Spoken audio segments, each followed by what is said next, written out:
Grabe. So, ito na nga, guys. China. Bumait daw bigla. Naku, yan na naman tayo sa bumait na naman bigla. Diyan na naman tayo madadali niyan. Suntok sa buwan, guys. Kung bumait man yan, si China, ang hirap nilang abutin eh. Ganito na yung level ng kasamaan nila, oh. Yung tipong sila yung gagawa ng mali, tapos sila din yung mag-raise ng concern. Ganyan po si China. So, ngayon nga po, guys, nagsalita ang Chinese Embassy. Ano yung sabi? Na dapat daw, iban na daw ang pogo sa Pilipinas. Naku po. Ang ganda ng amats nyo today, ah.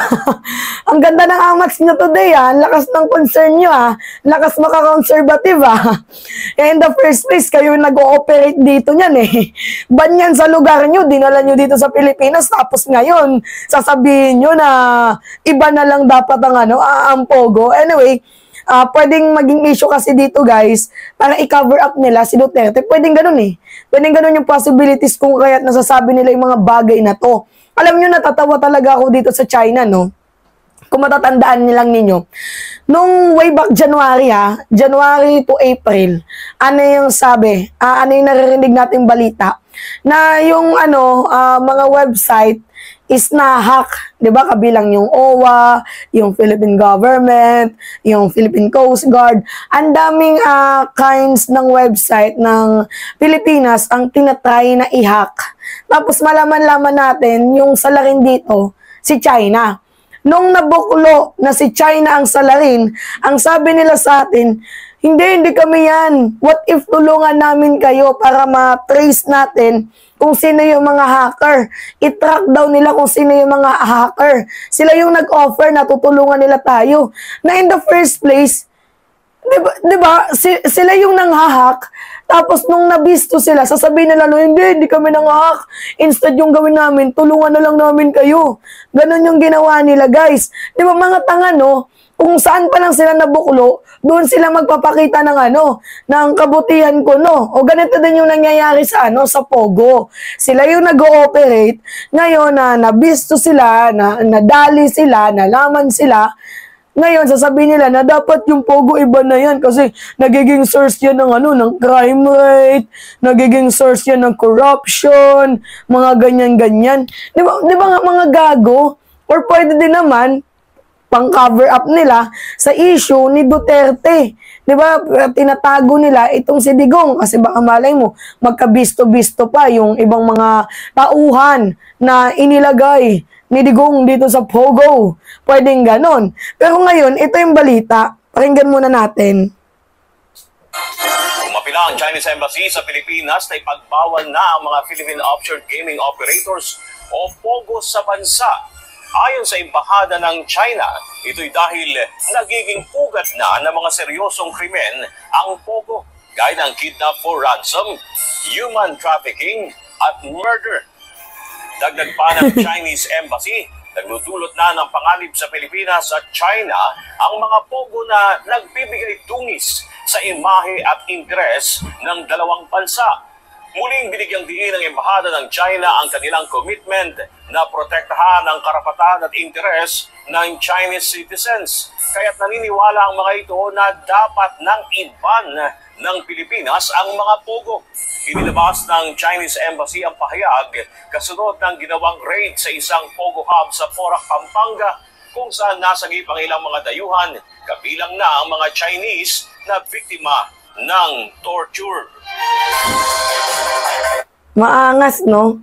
Magaling gumawa talaga ng kwento si China. Ano to, pang mamasilya? Kasi baka malay natin, may malaman pa tayong mas deep into the deepest na mga ebidensya na talagang related to sa China, kung kaya't ngayon nagmamasilya sila. Or else, pwede nilang ginagawa to pang cover up para kay Duterte. Diba? Na huwag tayong mag-focus dyan. Mag-focus tayo sa ganito-ganyan. Ang tindi nga ng China, no? Ngit-ngit nyo bulok. Sino yung niloloko ninyo? Ginagawa nyo na namang tanga. Ang mamamayang Pilipino, ginagawa nyo na namang syungangex. Ang mga, ang Pinoy. Diba? Akala ninyo bobo yung Pilipino. Ang lakas niyong magsabi na iba yung Pogo na in the first place, kayo din naman, yung mga nagtatrabaho dito sa Pogo, kayo yung nag-ooperate. Diba? Kayo yung mahilig mambiktima ng mga large scams. Mga tarantado to.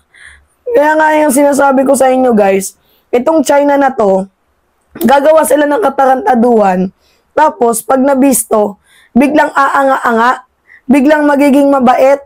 Yung sasabihin na, hindi, dapat iba niyan yung, yung Pogo kasi hindi maganda yung nangyayari dyan. Di ba may mga pag anong effect pa sila na in the first place, dapat hindi nyo na sana ginawa. Tingnan nyo yung Myanmar, laganap din ng Pogo doon. Cambodia, laganap din ng Pogo doon. Kasi yung presidente ng mga lugar na yun, kaya lang paikutin. Kaya lang hawakan ng China. Just like what happened to the former president. Ano yung sabi nila, ano yung nangyari sa atin noong panahon ni Digong? Naging tuta tayo. Nagpakatuta tayo sa China. Di ba kasi si Digong, sunod-sunuran nag-asu-asuhan dito sa sa China. Walang ibang ginawa kundi sumunod sa China. Walang ibang ginawa kundi yung narrative ay pang-communist. Yan guys yung napapala kapag ang leader ay isang puppet. Yan ang napapala kung ang isang leader ay walang sariling pag-iisip, nagpapakavangag. Hindi katulad ni President Marcos. 'Di ba? May sariling may sariling desisyon, hindi tayo nagpapakatuta, hindi tayo nagpapakaamo, 'di ba, sa ibang dayuhan. May sarili tayong bansa, pamunuan natin itong ating bayan. Hindi tayo pwedeng kontrolin ng ibang mga taga-ibang bansa. 'Di ba? Hindi tayo pwedeng sumunod sa mga gusto nila. Kumbaga, my country, my rules. Our country, our rules. Ganun dapat Kaso wala, itong si Digong malayo kay PBBM, no? Ang layo, sobra. Si President Marcos may sariling adikain. Si Digong, nagpapakatuta. Ang layo nga. So ngayon nga po guys, yan yung balita. Sa tingin nyo, maniniwala kayo na totoo yung chika bumbum na yan? Ha? Tanong ko lang sa inyo guys, kayo maniniwala kayo na totoo yung offer ng China na yan? Yung mga nakakatawang isipin na mostly ngayon nagtatrabaho sa Pogo Hub na yan is mga Chinese din Tapos ngayon sasabihin na hindi dapat iban yan iban yung Pogo. Pinagloloko yung Pilipino Wag ganon. Wag ganon. Kung sa tingin nyo may nauto pa kayo, wala na ngayon. Gising ng mamamayang Pilipino. Gising na ang Pilipinas sa mga katarantaduhan ninyo. Tama na yung pambubudol dahil hindi nyo na kami mabubudol. Tapos na yung pambubudol ninyo. Diba? Bistado na kayo. Yun guys. Anyway, it's me again, si Mima Alicia nyo. At nagbabalik ulit para sa ating panibagong video.